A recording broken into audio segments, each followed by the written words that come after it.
was on Saturday. You sit around, then you do a post-tournament review. What went right? What went wrong?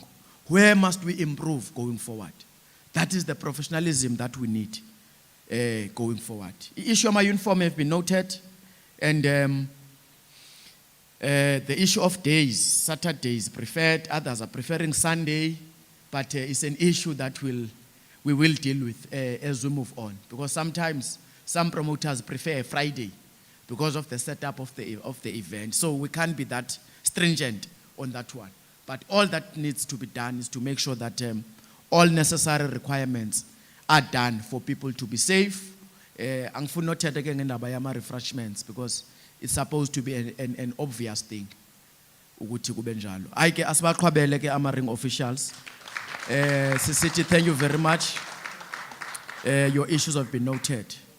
Siya now ku group number 3, colleagues. Ile group ke bengifike ibhizi nama percentage le. Ama managers and trainers. Quickly, 15 minutes so that we can move, because we also need to do the checkout stories so that the hotel lingasipili for this day, because we need to check out today. Over to you, trainers and managers. Asba welcome, Singapore.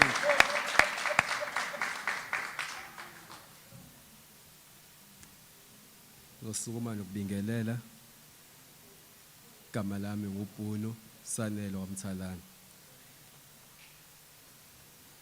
Ngicela ukubingelela uprogram director uMr Mandla Nhlanganiso, our BSA director operations, and our HOD Miss Dr. Fikile Ndlovu akekho, absent yakhe sayihlonipha kakhulu.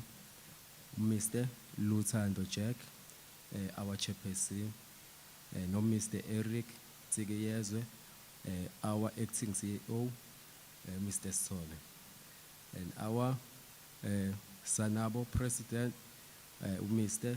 Siabulela Mkwalo, and our respected female promoter, Mrs. Zandile Malinga, and our well-educated manager, Mr. Mike Dube.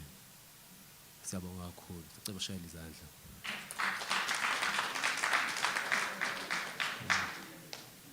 I will try, guys, to be briefly.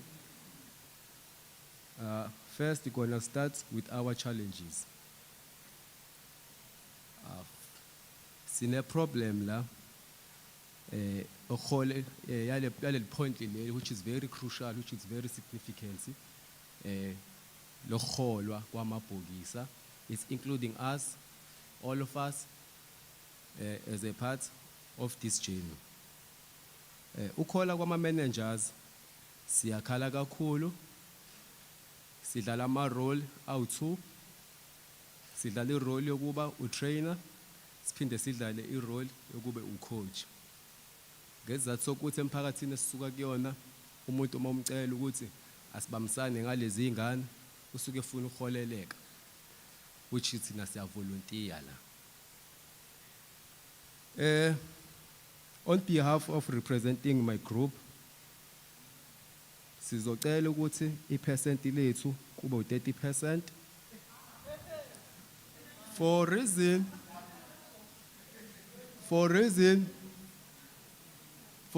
ukuthi kube u30%, sizocela ukukubriefela umsindo kancane. Sizocela ukukubriefela wena njengoba usunentshebe namhlanje siqala una 12 years ngevoluntary rate. Usihluphile sambele ikole, usanabo befeyila, bethatha umuntu esekuphi eseku national team akamazi ukuthi uphumaphi. Lo muntu uphuma kuthina usihlupha, sithuku abazali, sithuku umphakathi kuthiwa sidla imali ngawo. So many challenges esiwafisa emphakathini ngani. So we have to consider this 30%, we do deserve it. And phinde sibe ne problem yama training as trainers and managers. I-problem iqala lapha kwi-grassroots yethu, which is Sanabo, eThekwini, organizations. Makufika amathuba afana nama-trainings, we do experiencing nepotism, which is umuntu ulanda umuntu wakubo ethi nali itoho la. Umuntu ulanda umngane wakhe ethi nali itoho la. Siphinde sibe ne-problem yokushintsha that pseudo-scientific esinayo as boxers. So all sport code saziwa njengabantu abama-barbarians. Ngenxa yokuthi guys, most of us la asiqedanga isikole. Kubalulekile ukuthi emajimini sigqugquzele ukuthi i-boxer, there is no come to the gym without going to school first.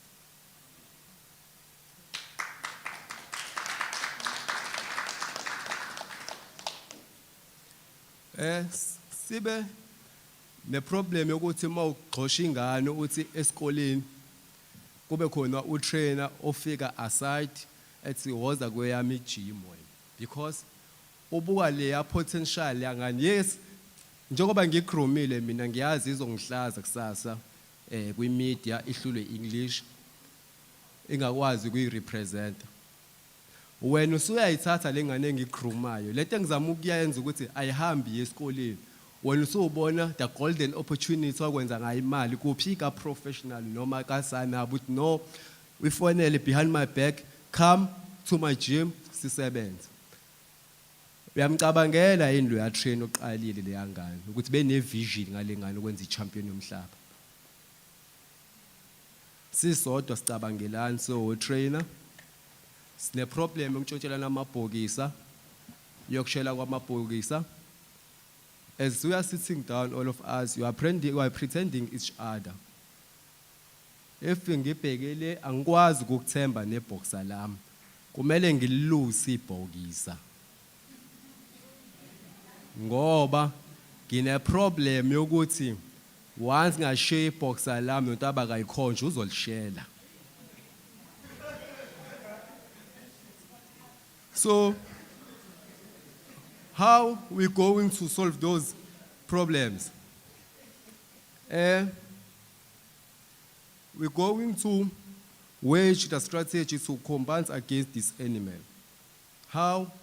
We need the sports lawyer ezosikhandela i-contract ukuthi ibhokisa maliza ukuzoqala i-boxing on behalf umzali lisayine leyo contract leyo yokuthi noma kuthiwa uyalishela wena coach lapho useceleni, but mina I have a black and white paper yokuthi le ngane ngisayine nayo kule time frame le iphela kanje i-contract yethu. Ngendlela le professionalism esizoyenza ngakhona sizosebenzisana noSanabo ukuthi nabo bebe nale respect lethu umuntu. Kubhlungu ukuthina as trainers ethu Sanabo sesi-investile kule ngane le. Le ngane uzi-investe ngoba thina ucream wethu. Do you understand ipain esikuyona? You never met even the communication with us. When you say le ngane le, it's yours, it belongs to you. Where this child, he or she is from. When you say ubona the quality product, ongayazi ukuthi iphumaphi. Iyasilimaza kakhulu lento njengo trainer. Siyafisa ukuthi uSanabo ebe ne respect manner yokusi approacha sibe nesivumelwane on the black and white paper. Sizo banama contracts emajimini, it's going to be compulsory to all gyms here in KZN. Ukuthi ibhokisa lami ngoba guys kuyenzeka kwesinye isikhathi usebenze nebhokisa agcina ngasekho mnandi ejimini. Ubone ukuthi physical ukhona la but mental akasekho la. Sizoba nokuhwebelana ngamabhokisa njengasebholini. Ukuthi ngenza umzekelo ungizwe kahle ungasho ukuthi ucoach umthalane wathi kusibani bani. Kuyenzeka ibhokisa libe ne-experience seshawa i-age. Ngithi mina ngizokunikeza le ngane yami le. letha lo makade bona. Angithi mina as we are the trainers, we are groomed with a way that asiboni ngendlela efanayo. Our level of thinking is not equal. Wena lo makade bona njengoba eseshawa kuwena is for reason ukuthi bonke abantu sebemridile ama weakness point akhe. Ukuthi if ufuna ukushaya usibani no wena vele uqale ngo right kule South Pole leli lingqola vele belishaye kanjalo. So into esoyenza sizokwenza ngalendlela leyo ukuthi kule contract le mase sihwebelana ngamabhokisi mase ngibona ukuthi le box kumina lisekho happy sizoswapha amabhokisi on the black and white paper. Sihlale phansi no coach hayi ukuthi mawufuna ingane yami uhambe behind my back uthi ngifuna usibani okhuluma nebhokisi. Leyo nto le yasilimaza sibhakela KwaZulu-Natal. Njoba amabhokisi egcwele egoli. Iproblem ikuthina managers and trainers. Sisodwa I'll show ingane nje ukuthi I'm a superior coach than somebody. Nomunye ezoblackmail omunye sana leyo problem leyo. Sabukelana phansi sisodwa. Siphinde futhi sibe ne problem ya social media. Amabox ethu akawa social media ukuthi ubaleka ngakanani. U social media ungakwakha, u social media ungakubulala. Avela suka post nje. Uyabona ukuthi umuntu uposta into obonayo ukuthi leti limazi isithunzi seclub. Siphinde futhi sibe ne problem ye financial. Makuthi upromote uyaqhatha. Khona I matching committee khona. Sinendlela ezothula sokufundraise imali our promoter which is an independent and depending on state. A problem esibhekana nayo if it's depending on states we are more allowed as managers ukuthi siwazi ama rights ethu ukuthi sifike sazi ukuthi kuhamba kanjani ibudget. But for umzekelo mamali ngamazenzele inewe ukuthi uyifundraisele yena ama sponsors. Kusothandweni lakhe ukuthi approach ukuthi guys ibudget yami ihamba kanje but thina besicela kuma promoters ukuthi ngoba we are all equal la guys. Without boxer, without trainer, there's no the sports asikho. So siyacela ukuthi masiphumile ibudget, let's sit at the table of the brotherhood ukuthi we have this sum of amount. We have to split like this because ekugcineni ibalance ayakhe kubona upromote some other promoters ubona ukuthi lo muntu seshaye ipercentage kumele ngabe khona ibox ngabe likhokhe ethe xaxa. Ngizokwenza nje umzekelo kade khona itournament ebise Moy River. Siyakubonga lokhuyana siyakujabulela kube khona ibest bouts banikezwa additional amount. Into enjalo kumele sizincome ezenzakalayo. Sicela simshayele izandla opromoter bethu Uhuru noDladla.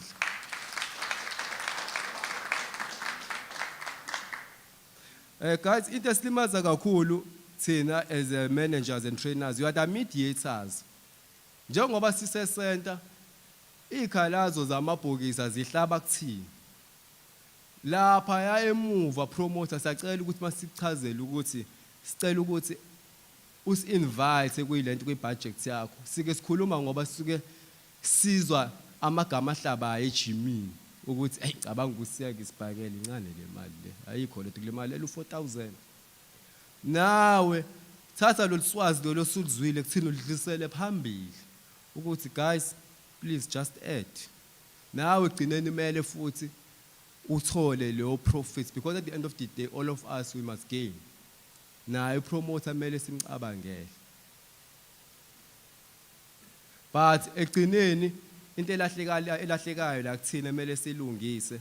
Mele siphume sonke sesikliye kule communication science ukuthi sesoba nale balance yokuthi ibhokisa alingafaki ipressure kakhulu. Nala libe well educated, alibe invited kuma workshops wonke.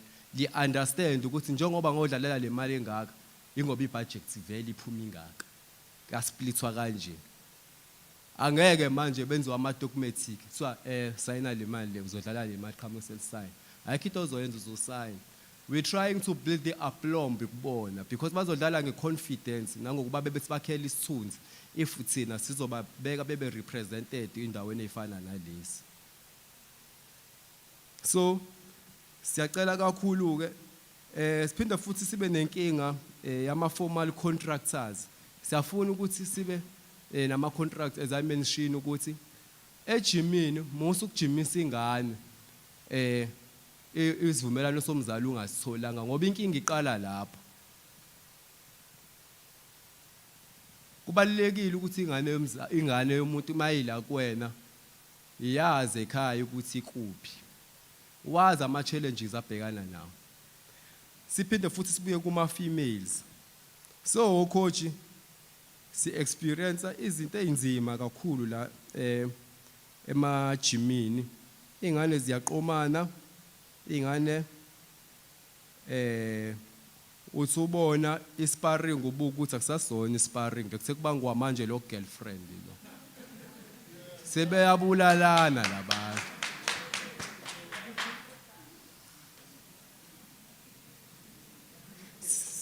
Siphinde futhi sibe ne-problem ama-international fighters. Uma international fighters askasi kakhulu. Siyacela ukuthi linyuke izinga.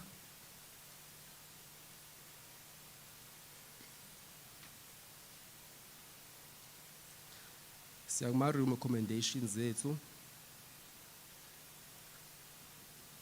Sine problem digital marketing. Opromoter bethu sicela benikezwe ama-workshop market sibhakela sibuye ku-SABC 1. Lokho uzosisiza kakhulu. Siphinde futhi sibhakela sibuyele esikoleni. Let's recognize boxing as a sport code.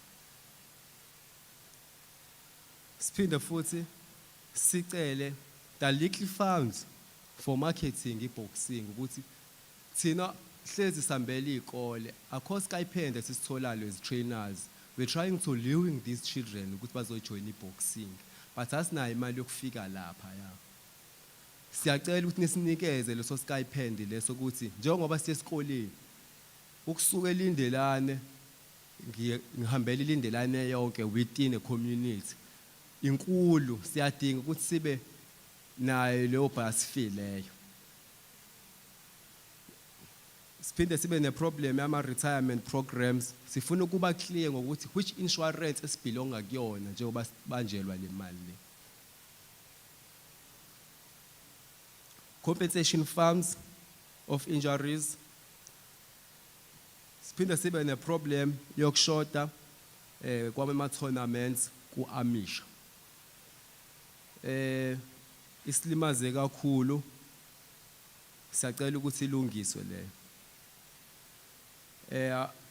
Kuma-development workshops siyacela ukuthi alungiswe kakhulu nawo futhi ashode kakhulu. Siphinde futhi sibe ne-problem ye-transport iyasilimaza i-transport kuyasinda wemadoda. Ukusuka nje elindelane uthi ingane yodlala eMaritzburg ukhumbule lo trainer lo ukuthi akasebenzi. Siyacela sibe nendlela nokusidepositela kuma-workshop kumkule ko-Shoprite noma nje u-R100 ukuthi just to move from point A to point B. Lokho izosolve i-real problem ngempela. Yabonga kakhulu.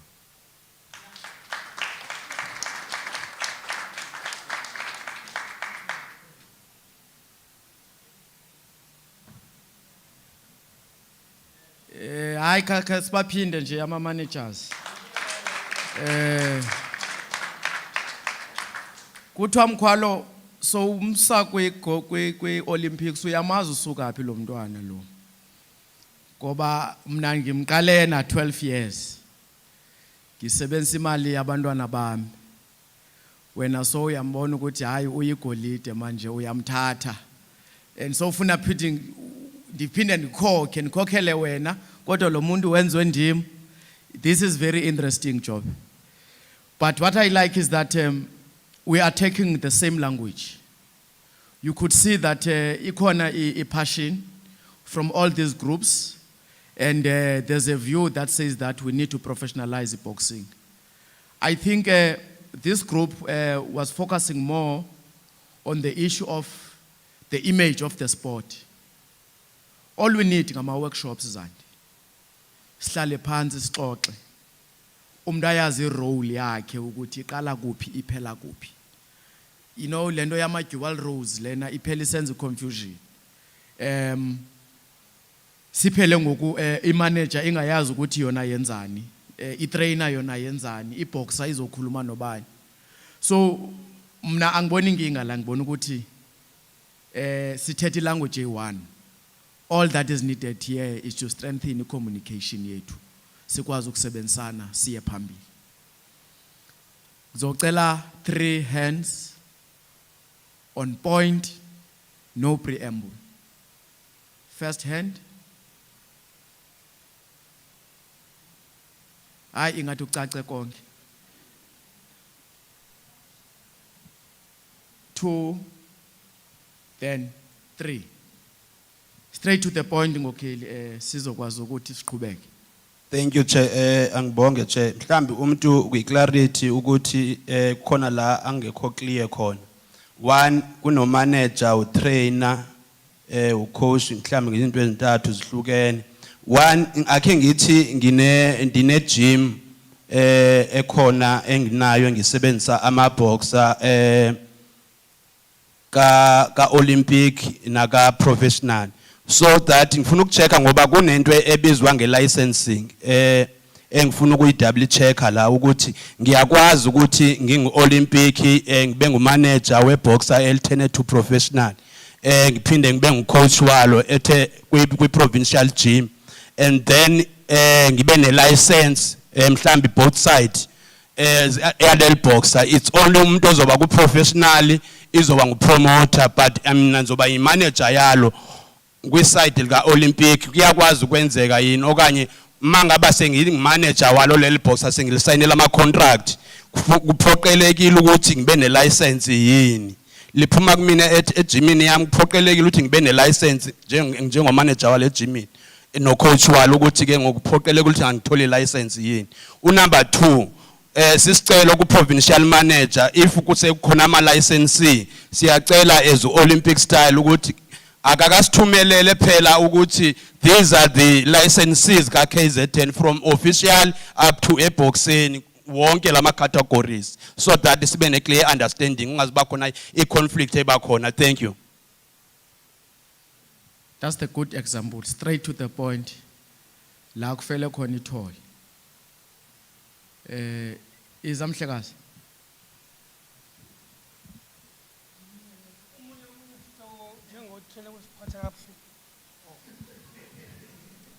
Nginibingele nonke phakathi nina senikhona la ngeke ngisachaza kakhulu. Kodwa kune nje thina singotrain okunye ukusiphatha kabi ngempela lapho okwenzeka la efighting njengokuthi mhlambe la njoba nginamabhox amangaka alwayo mathathu. So la mabhox njengoba ezola mathathu la uthola ukuthi manje na kuphuma la box afune mangiphuma le box ile kuphinde ngokushesha afuneke ngiphuthume ngilandele enye box. Abakwazi ukusinika isikhathi sokuthi kubuye ngene enye box elijima kwenye indawo. Ngeke ngithi namabhox amathathu njalo kufuneka ngithi ngiphume la box kufuneka ngiphinde ngifakele ile ngenze yonke into and ulokhuzo uring official akawasayini yonke lama bandage lawo. Kufuneka manje ngasonke isikhathi ngisengenza sengiqhamazela kuba wrong. Kufuneka basinike isikhathi njengotrain ukuthi mangiphuma lapha kube ngena abanye bebebele kuyimanga ngilungisa ibhosa kube ngena ibhosa lami leli ngifake elinye ngiphinde kuyimanga ngizothelena ibhosa hayi ukuthi kuma bhosa amangene yonke amathathu ngokulandelana ngoba manje akufuneki nami ngithola ixesha lokuthi ngikwazi ngiphumule ngikwazi ukulungisa into ngendlela ngisekusana amabhox akusana amabhandishi ngiqhubisa kahle amabhox amabhandishi amaglove ngesikhathi yonke into ihambe kahle sayiniwe hayi ukuthi kwenziwe into ngokuqhamazela sikuthandi lokho. So siyacela ko promote ukuthi into enjengalezo bangaforce ngenkani ukuthi kwenziwe into ngokusheshsha ngo promote ngutrainer oyedwa. Yebo. Cacile ngokhe. Sanibonani. Ngizoba mfishane.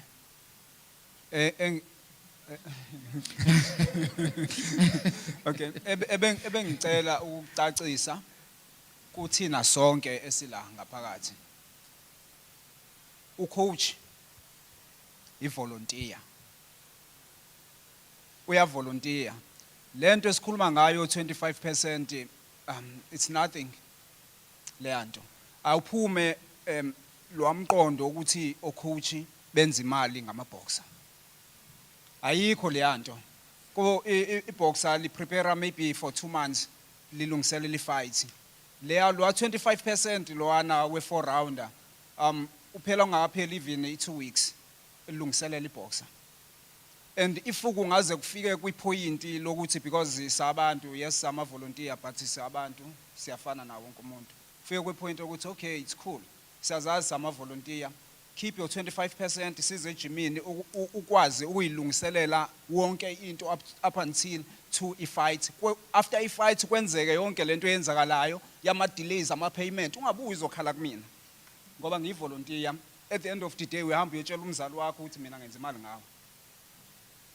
And no promoter futhi ayifike kubona leyanto baqale ba ama boxer most of them badlulile kwi stage sokuba coach bayabazi lobuhlungu esibona mabekhuluma namaboxer or ne audience ngaphandle mabazame nabo sizama ukwakha lendlu yaka boxing mabazama ukukhipha lo mqondo wokuthi coach benza imali ngamaboxer. Ngicela ukuphela lapho. Okay. We are concluding this session of managers and trainers. I think the issue of umhlekazi lo, what BSA you only become active if you have a BSA license in any category. You can't be a boxer or professional ungena license. You can't be a promoter ungena license. You can't be a coach or even a manager or a trainer without a license. So we don't compromise there. Even on the day of the fight, even if a boxer yasebenza nalo ejimini, but come the day of the fight, awukwazi ukugibela eringini ungenayo license yakwa BSA. That is prohibited. So if you've got a mix of boxers ejimini, yakwa open boxing, na yakwa professional, you need to choose which side do you want. Same as usanabo. If we've got a BSA license, Mr. Mkwalo, surely must awukwazi ungena eringini as per IPA regulations. So the problem yethu is that asisebenzi as a team. Ijim ndifuna uba i-manager ejimini, ndifuna uba i-coach, ndifuna uba i-trainer, ndifuna uba into yonke ejimini. Awukwazi ukuthi this is my team here. You know, then sizosebenzisana ngolu hlobo. This one uzofocus kuma professionals, this one uzofocus kuma amateur. That's the problem esinayo ukuthi we want to be everything, and unfortunately you can't be everything. So what we need to promote is that ama-gym wethu mawabe ne-structures, you know, because we can't run away from the fact that we've got amateur boxers, we've got professional boxers in one gym. That is a fact. But then you can't work alone.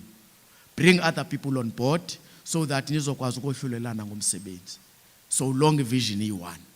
Because ne-gym elingenayo i-amateur structure liyasokola to go and get abanye abantu to be promoted to professional. So I'm trying to say that with ama gyms, let's work as a collective. Ungasebenzi uwedwa. Even though it's difficult ukusebenza nabantu at the end of the day, but nobi gym yakho ifinanswa nguwe. But there must be 2 or 3 people that you work with. Abazokwazi ulento ukuthi bakuncedise. I think lena mhlekazi wami yama as a manager, I mean as a coach or a trainer, you've got 3 fights landelelana. It's just between the provincial manager and the promoter in terms of the program. That one is easy. You know, when I was on the day of the weigh-in, I've got 3 boxers. Uthetha no Dube. Dube, ngiyacela ukuthi ungihlelisele ama boxer wami kanje. I think that one is simple. It's just a matter of planning. Ukuthi, a program of the day is done just after weigh-in. Just after weigh-in, when you need to go to Udube and make sure ukuthi Udube uhlela program yakhe kahle, so that you don't have that particular problem. I hope that one is clear. Sorry, why? Bekuthiwa 11 mostly. All right. So far, sisaqhuba kahle, colleagues, and lama recommendations are very critical. And as I said, that it's a matter of implementation. Amanye are immediate, amanye are medium term, amanye will be long term, and for the national convention. But last season, for instance, in the program, that one is easy. It can be done in the next tournament. Lesi yakuyo ukuthi yonke into yenzwe kahle. Izinto zo barricator, ama ringside. That one can be done now, on Sunday. So all these other issues that we are discussing on, others are immediate and others can be done in the long term. I am worried now because Ujobe must go. Jobe, angazi kwenza kanjani. Abangeni. Okay, that's fine. Ngiyacela ke why nawe Mr. Dube ne iwatela lisiphe nje 15 minutes. Please. So that sizo allow our promoters to come and the presentation yabo. Then sizo allow acting CEO and a brief wrap up before se conclude the session. Uzandu yabaleka kodwa bazo present. Okay. While Uzandu saphumile, I think let's welcome our promoters ngaphambili. Baqede benze quickly. Sibone into lebe bengixoshela yona kwi session yabo. Ngifaka complaint chair. Chairperson, ngifaka complaint la officially. Ama promoters angixoshile izolo. Ngithe manje ngena ku commission yawo, hey bajika ebusweni angazi lento bebeyihleba ngathi. So sizoke sizwe ke kule presentation yabo. Uhuru Promotions is Angokeli. Eh?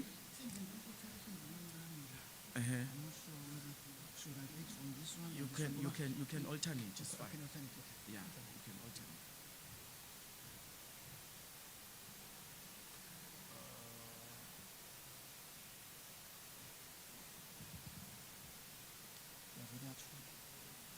Anyway, acting CEO, chairperson, program director, ihambile zonke ngiyanibingelela. Single promoter, sithe nathi asikube khona esikubekayo etafuleni. Isizwe liyacisha nje. Shundu sinisane.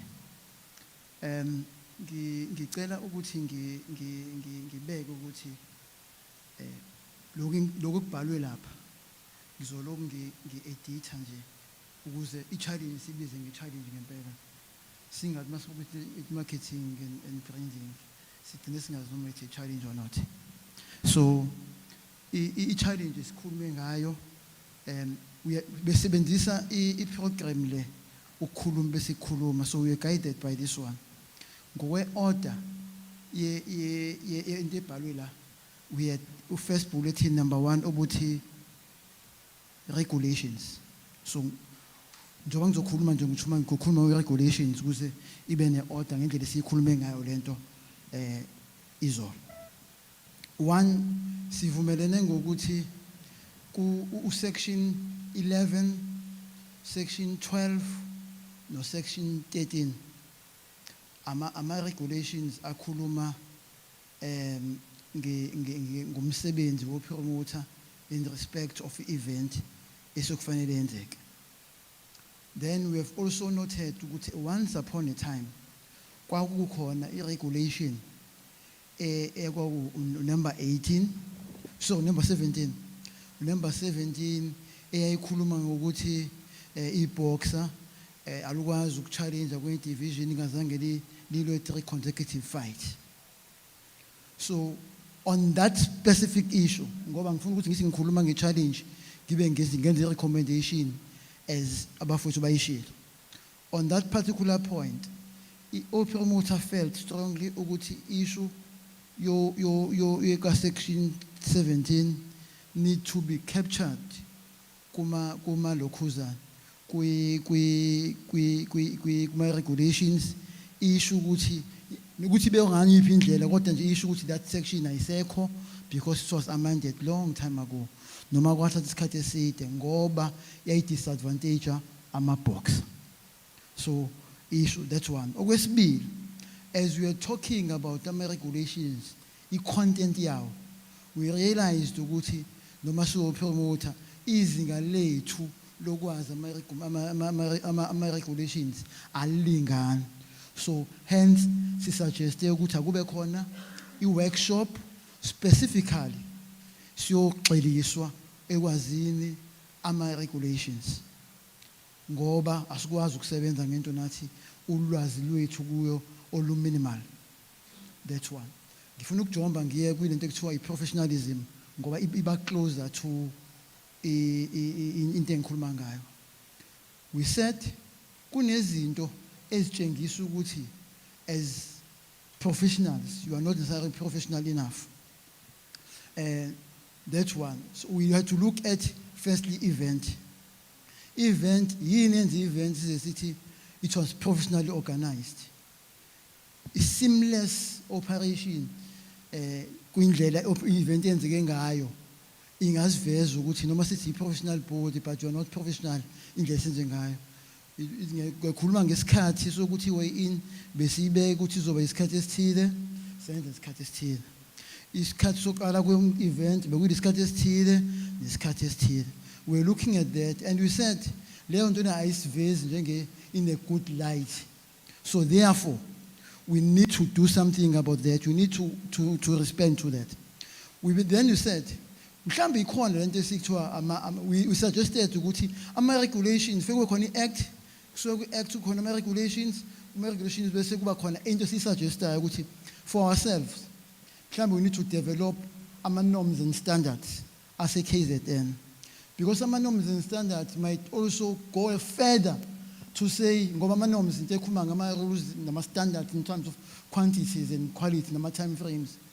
For example fanele ithi ama-norms and standards siyazi fanele khona udokotela kuma-norms and standards into ezothi amadokotela incwadokotela fanele sibe nayo in 14 days. Sibe very specific yonke into isho mase kube khona i-LOC like KZN siba ne-LOC fanele ibe ngaka so that sizonyusa ibar shuthi ngenye indlela sizothi ama-regulations la engathi alekha khona in terms of not being specific thina sifaka iy'namba lapho ukuze akwazi ukuthi sikwazi ukuthi ibar yoku-operator kwethu sithi ukuyinyusa kancane.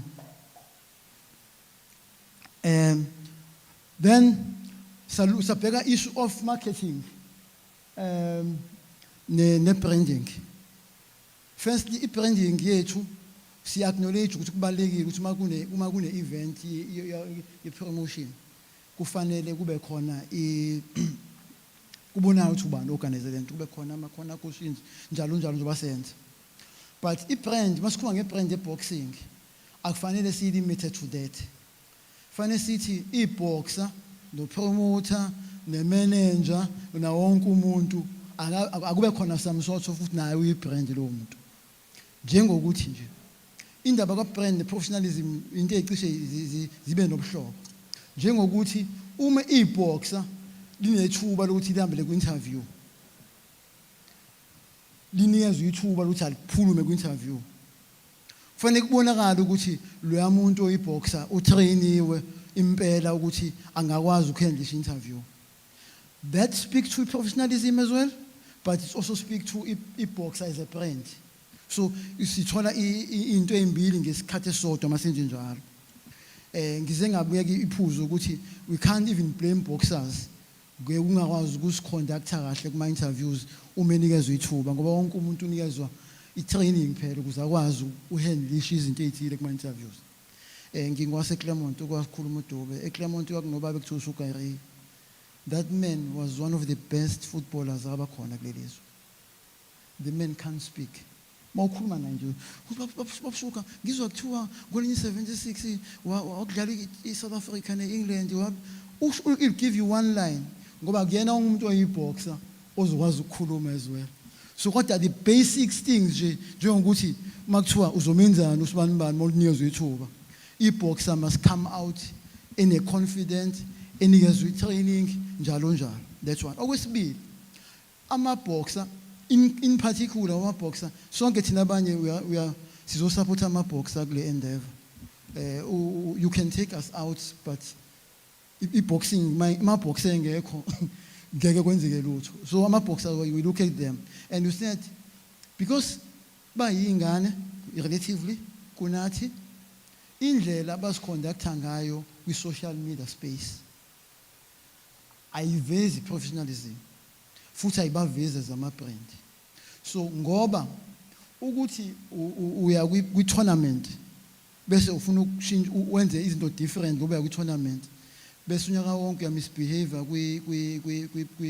kwi-social media, izinto ezenziwa ku-social media. I'm not going to be specific. So usho ukuthi i-boxer fanele lithi malihamba lizazi ukuthi lento engiyibhala ku-social media today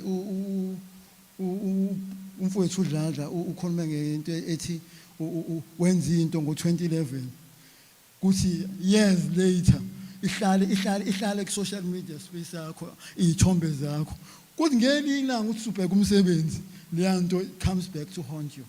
So how we conduct ourselves in-interview naku-social media fanele sazi leyo nto leyo ingaba nomthelela in bringing i-boxing into disrepute nawe ikufake ehlazweni. Uma wena ungena ehlazweni awukwazi ukusidivorce from i-boxing because wena uyiface boxing as a boxer. So we said we need to so there's a training ebalulekile yokuconduct ama-interviews, the training ebalulekile yokuthi sikhulume ukuthi social media isetshenziswa kanjani as an enabler. I-social media must not destroy you. I-social media must be used uku-advance ilokhuzane yakho. Then we said we are not going to be shy ekutheni sisho ukuthi impela the right word will be sometimes as promoters siyashayana la endleleni, and there's a need to foster a unit, and unit must be fosterisha not so ibe khona but it must be seen to be done. We then said kuma event ethu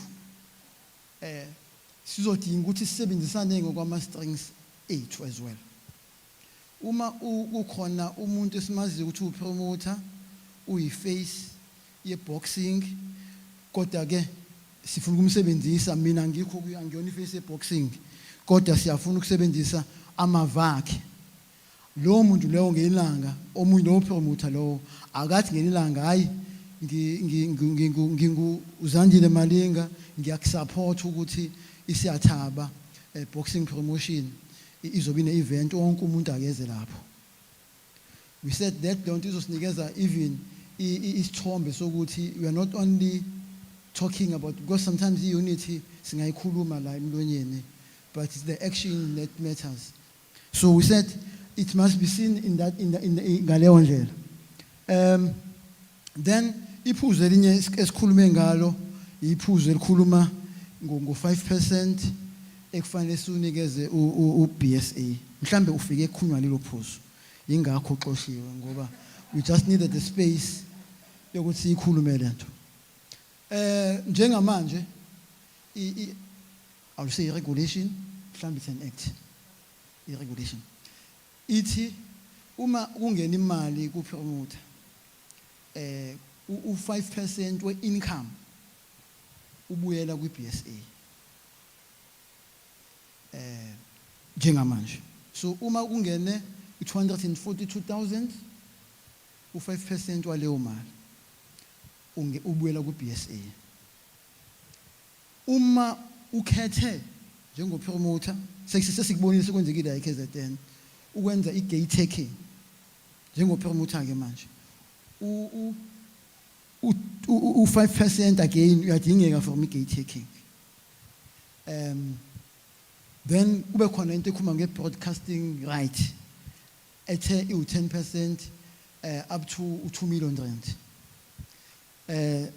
ama colleagues ami okonje usephumile ama colleagues ami says mhlambe asishintshe indlela esifanele sikhokhele ngayo uBSA ba introduce into ebethe i-sanctioning model. Am I right? Yes. But asinxenxe uBSA ukuthi uintroduce into esithi ama-sanctional models ngoba there's a possibility yokuthi ungathola 242,000 from Department of Sport and Recreation usebenze uspende 240,000 from Department of Sport and Recreation usale 2,000 rand, but iBSA will still require ukhokha 5% of that, so okusho ukuthi uyogcina usungena ephaketheni and uthathe iloss. Noma kunjalo sithi ke kwimali ye-department asingawukhipha 5%, kodwa sikusho lokho still sayisuggesta i-sanctioning model ukuthi i-sanctioning model ingathi among other things uma uzokwenza i-development tournament, this is so much, 10,000 as an example. Uma national 15,000, uma international njalo njalo. Ukuthi kwenzekani after i-tournament vele anje lokho mali uzobe ukhokhe before i-tournament, so that we are not even being expected ukuthi after event finance business gcwalise lama izothatha away lento yama 5%. Le abafowethu bathi finance be strong kuyona ethi imali esiyithole ngegate taking sicela uBSA asinikeze space nathi kube khona into esiyenzayo lapha ngoba ngenzeka this time mhlazana esiyenza kwi-gate taking bekuyindlela nje yokuthi kube khona imadlana esiyitholayo. So i-gate taking singashiyi ukuthi asideclare ukuthi how much did we do, therefore 5% of that must go to BSA, so as well as the broadcasting right. I think I've said mouthful. Yeah, no, ngiyabonga.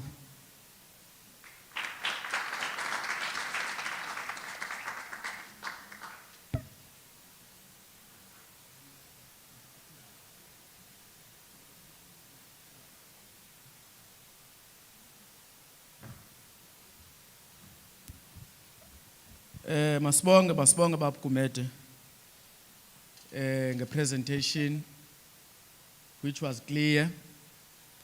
I will allow some questions now. This is our last presentation, or maybe additions. Zandi, that opportunity has come.